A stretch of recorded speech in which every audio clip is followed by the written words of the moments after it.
During the early days of automobiles, certain roads developed reputations of being the most dangerous. One of those was Fallston Hill, a story of tragedy, but also of what the perseverance of ordinary citizens can accomplish.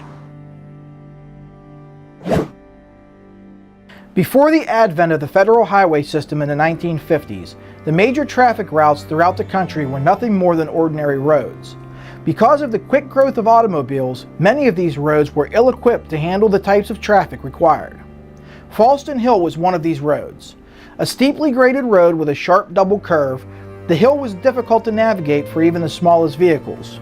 Because of its link in the vital Cleveland to Pittsburgh highway, Fallston Hill was used by hundreds of heavy trucks each day.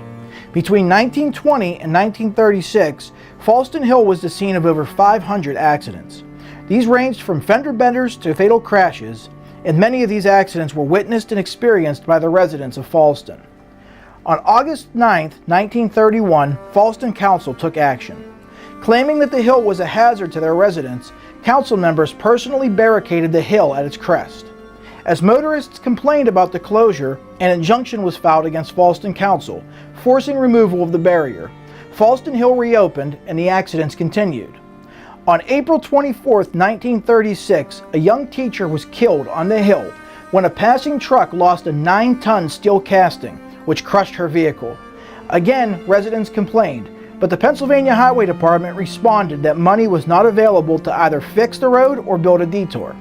4 months later, in August of 1936, another fatal accident occurred. A family traveling on vacation were heading up Fallston Hill as a delivery truck was coming down. The driver of the truck misjudged the first curve, sending his truck into the family's car. The ensuing fiery crash claimed the lives of 3 members of the family, including a 10-year-old boy. That final accident was the last straw. County officials joined with Fallston in closing the road once again, and a few months later, the state announced that they would build a new bypass through the Brady's Run Valley.